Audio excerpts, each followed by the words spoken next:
If you had asked me 2 months ago if I would have been in this situation, I would have told you that you are full of crap. Never. How would I suspect my wife Jennifer of cheating on me? But before this evening ends, she will receive the biggest surprise of her life when I hand her copies of the divorce papers, which will be officially served to her at work on Monday. It shouldn't have ended like this. We've been together for 5 years and married for 4. What kills me, besides the cheating, is that Jen, as I call her, talked about starting a family. So why is she hitting on one of my best friends? Perhaps all the attention she's received over the past couple of years has gone to her head. Jen is the proverbial ugly duckling who has now become a swan. Well, she's not really an ugly duckling. She's never been ugly, but you probably get the idea. By the way, my name is Ronald. My friends call me Ron. I'm a bit of a nerd, but in high school I played football. Not a freshman, but I played all 4 years and spent enough time on the field to earn a varsity letter of honor and the respect of my teammates. I was voted most likely to succeed by my classmates in high school. I had several girlfriends throughout high school and college, some of whom ended with me, and some of whom I broke up with myself. I met Jen while we were both graduate students in Northwestern University's evening MBA program, the Kellogg School's Master of Management program. I worked full-time in the IT department of a downtown bank and took classes in the evenings. Jen worked at Boeing headquarters in Chicago. An MBA would have helped our careers in many ways. Long story short, I noticed a young lady in one of my finance classes. At the time we met and while we were dating, Jen was probably 15 or 18 kilograms overweight. She wore glasses and was not what you would call a smart dresser. Jen came from a small town in the Midwest, with a population of less than 1,000 people, then went to a state college known for its style and sophistication, so until recently, fashion was not an issue. Jen may not have been a sophisticated big city girl, but she is smarter than anyone I've ever met. She was hired by Boeing straight out of college, thanks in part to her knowledge of Japanese. It turns out that her father served in Japan for the first 12 years of Jen's life, and she knew the language as if it were her native one. Jen seemed pleased when I asked her out as we left class. I picked her up at her apartment on Belmont, and we had a nice dinner on Rush Street, and then went into the living room to continue the conversation and learn more about each other. It turns out our mutual favorite place in town is the Art Institute, and the following weekend we spent the entire Saturday wandering through galleries and comparing what we liked and didn't like. Since that Saturday, Jen and I have spent most of our free time together. Between work and school, free time was quite limited, and it was further limited by Jen's volunteer work at the children's hospital near the school. Jen came to the hospital and read to 1 or 2 minor patients at least twice a month. When I asked her why, she explained it to me. My younger sister was diagnosed with cancer. I was 15, and I understood nothing about death, serious illness, or real losses. I was just starting to interact with boys, and was quite self-centered. I think my parents tried to shield me and my siblings from the reality of Jessica's situation. As a result, I spent less time with Jess than I should have. When she died a year later, it was like a wave came over me. It took my family a couple of years to come to their senses. Mom and Dad remained married, but it was tense for a while. Now I read to these children and pretend that this is my sister. I didn't know what to say, so I just took Jen's hand. She continued, I know it's stupid, but it helps me. I pray that Jess will look down on me and understand how terribly I wish I had been with her more this past year. Jen began to sob. I hugged her and couldn't help but feel honored that Jen would share something so intimate with me. We had only been dating for a few weeks when she shared this. Another thing Jen did to win me over was help my little sister. A month after Jen and I started dating, I brought her home to meet my mom and Sarah. My father, Owen, had left us 10 years earlier. Sarah was 7 years old and I was 15. I never call Owen Dad. He left his mom after she told him about the ongoing affair he was having with his secretary. Mom had already caught him once, and after Owen promised to stop seeing this woman, they tried to save the marriage for the sake of the children. A year later, Owen got caught again and then just packed up and moved out. Owen continued to send a monthly check for child support, as required by the court, but after that day I rarely saw him. It wasn't a big deal to me. Owen was rarely around before he left. I can't remember him attending more than a few school or sporting events. I think it was much harder for Mom and Sarah. Anyway, Jen met her mom and Sarah. Jen and Sarah hit it off instantly. From that day on, they acted like sisters. Both were smart, cocky, a little introverted, and needed a little self-confidence to reach their full potential. Sarah watched Jen grow into a confident, successful businesswoman, and it seemed to give Sarah the inspiration she needed. Sarah has enrolled at the University of Iowa and plans to eventually study medicine. Jen and I continued to date, and our relationship continued to become more intimate. We had an exclusive conversation. I made it clear to Jen that infidelity was an instant deal-breaker, considering how I had watched my mother nearly destroyed by Owen's betrayal. Jen agreed, and everything about Jen made me feel like I could trust this woman with my heart. Our first time was sweet, and in some ways, not too hot. Neither of us were virgins, but neither of us could be called experienced. After the first 2 times we made love together, Jen did what she always did when she solved a new problem. She bought 2 books and brought them to my house. She showed me the Kama Sutra books for beginners and some other practical guidance. Ron, I can tell you I'm not rocking your world. There's no excuse for 2 highly intelligent people not having amazing sex. I really want to fix that. I have every intention of having amazing sex with you. For this, we must study this book, and it will help us in the future. Jen opened the first book on the first page, and we began to study. So now lovemaking competes with shared interests, friendship, and intimacy. My life was full, and on the first anniversary of our first date, I asked Jen to marry me. Jen said yes, and we got married 6 months after that. It was during our engagement that Jen's physical transformation began to happen. For some reason, it was important to her to lose 10 pounds or more for the wedding. She had her eye on a wedding dress and couldn't imagine herself wearing it if she didn't have the body to make it look good. Jen's time at the gym was not wasted for any of us. I started lifting weights again. I first took weightlifting seriously my senior year of high school, and it paid off. My trainer insisted on measuring me before starting class, and my biceps were just over 30 centimeters. 6 months later, they were close to 38 centimeter guns, the term Jen used. There was a hint of a 6-pack and a good start to some of the pecs and lats. Jen was losing weight, and a month before her wedding, a co-worker took her to an upscale salon on Michigan Avenue. Jen swapped her usual ponytail for a businesswoman's hairstyle with matching highlights. Gradually, Jen changed. I will never forget the moment Jen walked down the aisle of the church on the arm of her father. Instead of Mendelssohn's Wedding March, the string quartet played Pachelbel's Canon. Jen lifted her veil, and I saw the most beautiful woman in the world. From the moment we exchanged vows and said yes, I was the happiest man in town. We both graduated, received master's degrees, and both advanced in our fields. Jen had to travel abroad at least once a month, but that was okay. It was only for a week, and to be honest, it seemed like a good thing at that time in my life. I spent the week hanging out with my guy friends. I never had any reason to suspect Jen of cheating on me when she was out of town. Every time Jen greeted me at the door, whether it was after a week's trip or after a day at the office, she would kiss the top of my head and say, "Ron, I love you. See what's the matter?" I never suspected anything because Jen and I were compatible in almost every way. Our marriage, and especially our sex life, was what I would call perfect. I once heard that if you put a penny in a jar every time you and your wife made love during the first year of marriage, and then took a penny out every time after the first year, there would still be pennies in the jar when you celebrated his 50th birthday. Things were different for Jen and I. Jen was returning from one of her trips abroad, and we were spending the weekend in bed. Stuffed into the trash bin were empty Tide delivery boxes, empty pizza boxes, and empty wine and beer bottles. I loved this weekend's welcome home. Jen remained naked for 2 whole days. Watching her walk around the apartment in Eva's festive costume was unforgettable. The other 3 weekends a month we spent as usual with friends and family.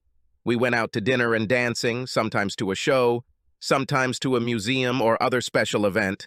Life was good. A month ago, everything changed for the worse, and it seemed to come out of nowhere.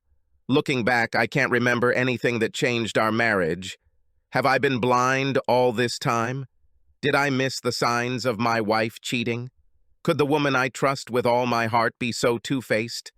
A month ago, that's when I began to suspect my wife of cheating.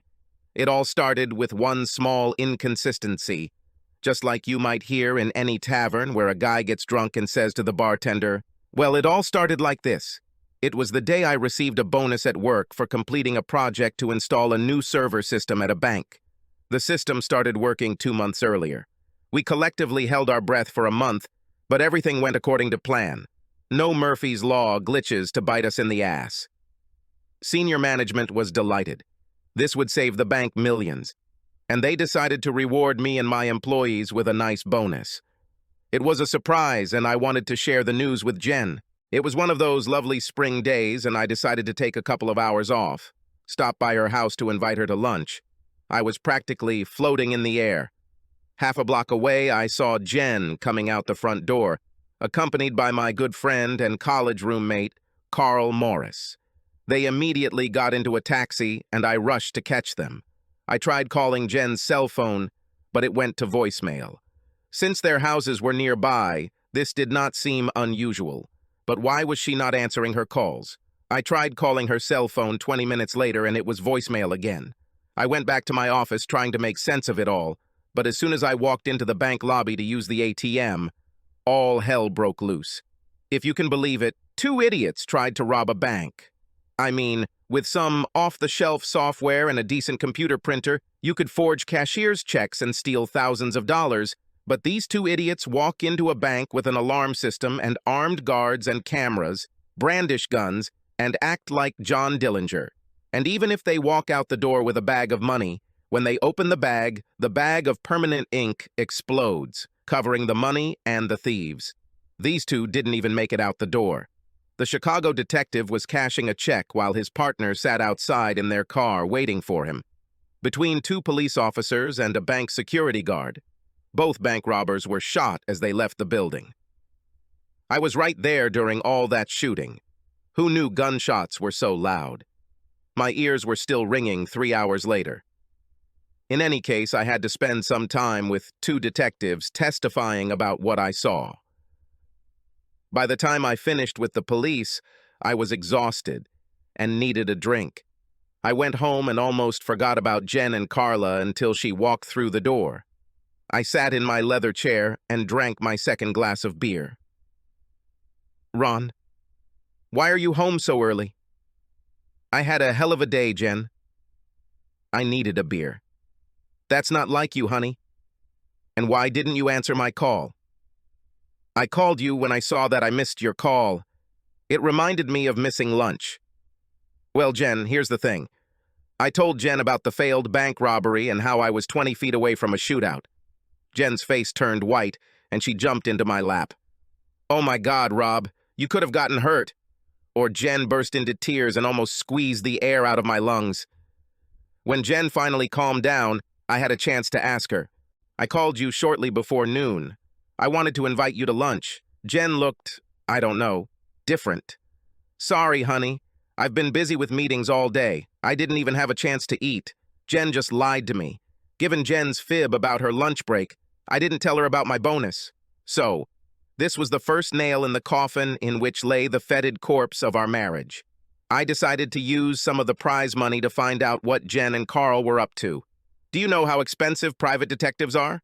The cheapest one I could find was $300 a day plus expenses. I hired this guy. His name is Dwight Oldaneski, and he is supposed to keep an eye on Jen for a week. It cost me almost $1,800, but by Thursday evening I had a report. I met Mr. Oldaneski in his office. "I've been watching your wife for the past 4 days, and today she finally screwed up." At noon, she left the Boeing building on Riverside with the man. Oldaneski showed me the photograph. Jen and Carl Morris were there. They got into the taxi just like you told me they did last time, so I was ready. My taxi followed theirs. They got off at the Palmer House on the Wabash. I followed them into the lobby and they entered the elevator. That's where I lost them. But I have photos of them entering the elevator, and also photos of the two of them exiting the elevator about 50 minutes later. Crap! Son of a bitch! I couldn't help myself. I wanted to either curse or cry. I will print out my report, attach photographs, and send it to you by Monday of next week. Should I send it to your office? Would you like me to continue following your wife? No, everything is okay. It's enough. The deposit you gave me covered the bill. I'll send you a receipt with the report. Yes, thank you. I left Oldaneski's office as if I were condemned to death. Never in my life would I suspect Jen of cheating, and with one of my best friends. The problem now was how to behave normally until I knew what to do next. I've been trying to make lists all week of what to do if my worst fears are confirmed. I am going home. Jen met me at the door as usual. I pretended to have a terrible headache and went to bed without dinner. I was in bed. I was just laying there with my eyes closed when Jen came into the room. Rob, are you okay? Can I get you something? No, I just want to lie here with the lights off. The light only makes it worse. Jen jumped out of bed and turned off the light. How about a cold napkin on your head? Mom did this for me when I had a headache. Damn, why does she have to be so cute? Was it because of remorse? No, Jen. Please just let me lie here in the dark. Jen kissed my forehead and left me alone, closing the bedroom door. As I lay there, staring at the damn ceiling, I began to think of ways I could get back at both Jen and Carl. Maybe it won't happen this week or this month, maybe not even this year, but I would get my piece of meat from these two. On Saturday, I did something I've never done before. I got access to Jen's personal file. Over the past few weeks, 4 separate hotel rooms have been paid for. Now I am more angry than ever. Carl not only had sex with my wife, he also has the nerve to make her pay for this damn room. It was a busy weekend at our apartment. I don't know how I dealt with it without letting Jen drive me crazy, but I controlled myself. My meeting with a divorce lawyer was scheduled for Tuesday. Until then, I needed to control myself. What made it worse was Jen's attitude. All weekend she did nothing but ask, Ron, can I get you something? Do you still have a headache? Is there anything I can do to make you feel better? Finally, on Sunday night over dinner, she told me some news. Ron, in 2 weeks, you'll be 30 years old. I made dinner reservations and made a reservation for Saturday night. On your birthday, you will wake up next to my naked body. That's all. This was how I was going to strike the first blow at restoring my manhood. That's great, Jen. I can't imagine a more enjoyable way to spend my birthday. I kissed her. However, I was sure that she would not see this. On Tuesday, I went to see a divorce lawyer. It would have been a direct split in half, so the paperwork was simple, but would still cost several thousand. Another big part of my bonus. I held myself together for the next 2 weeks. It was hard and made even harder by Jen's loving attitude. The day after my meeting with the lawyer was strange. Jen came out of the bathroom this morning feeling completely dizzy. She gave me a killer kiss and rushed around the bedroom getting dressed. I took particular note of her outfit, thinking that her good mood was because she was planning to meet Carl at one of their special dinners. I called her work phone at 12:30, and Jen answered the phone. Ron, I was just thinking about you. How is your day? I muttered something in response. I was so sure she wouldn't be there that it confused me. We eventually agreed to meet for dinner after work, and this continued until the following Saturday evening. Jen told me to pack lightly. I put on my suit and packed one casual outfit. Jen didn't know that copies of the divorce papers were in my suitcase. Here's my plan. We'll have dinner tonight. After dinner, I will bring her to her room. I'll have sex with her until the shit comes out of her. And once she's ready to calm down and curl up to sleep, I'll take the papers out of my suitcase and give them to her.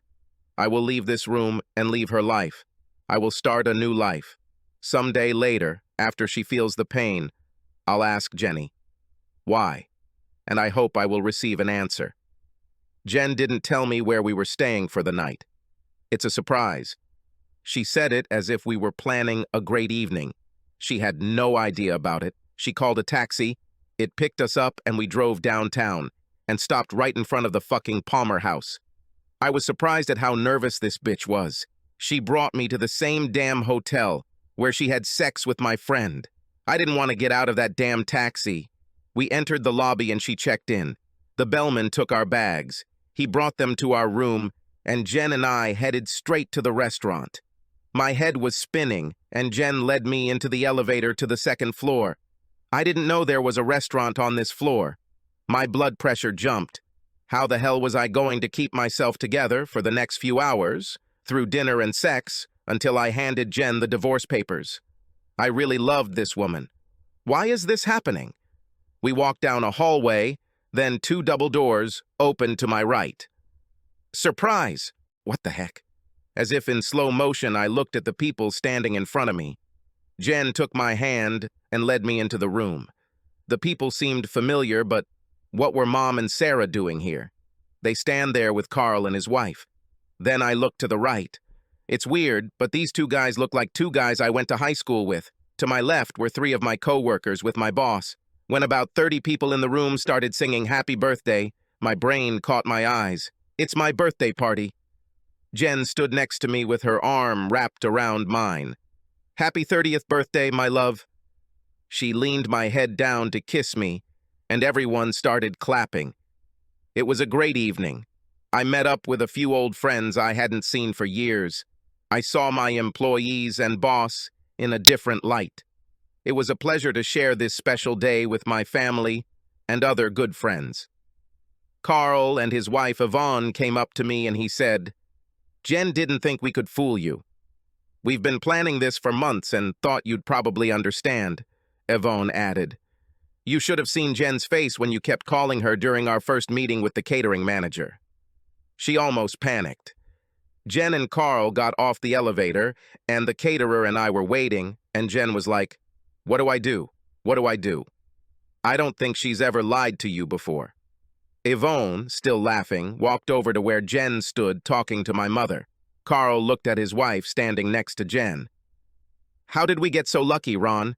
I mean, look at us, 2 working-class kids. We have great jobs and, most importantly, wives who love and support us.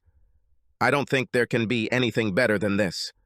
The longer the evening went on, the more ashamed I became for doubting my wife's fidelity. About 2 hours after the party started, I was opening cards from guests. Most of the cards contained gags, such as a dollar bill. I opened the last postcard. It was just a black and white photo of 2 people kissing on the front side. The inside simply said, "I love you," and was signed Jen, but had a stick glued to the left side. I held my gaze for a second. I had never seen anything like this before. There was a plus sign at the end of the stick. And then it dawned on me. I looked at Jen, and there was anticipation on her face. Then I realized that I was the happiest person in this big city. I picked Jen up in my arms and spun her around. "I'm going to become a father," I said to the crowd. There were cheers. It was crazy. Jen looked at me. "If I'm anything like my mother, I'll probably gain a little weight with the baby. I'll probably look the same as I did 5 years ago." "You mean like when I fell in love with you and asked you to marry me?" Jen smiled. "Yes, that's it." An hour later, when we went up to our room, I was quite sober. Jen went to the bathroom and I apologized. "I'm getting some ice, Jen." I took the divorce papers out of my suitcase and threw them into the trash can in the hallway after tearing them into 1,000 pieces. "Some secrets you should take to your grave. This one will be mine.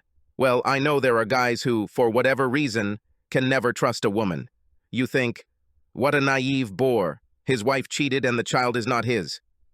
It turns out that I had the opportunity to review the final bill for the party and these 4 expenses. All are listed as various deposits per event, and the boy Jen gave birth to just 8 months later. As my Sicilian grandmother used to say, she spat it out. Yes, Ron Jr. is my boy. I learned some valuable lessons. First of all, some women are worth trusting. They were simply raised correctly. And secondly, don't let the situation escalate. There is a problem? Discuss it.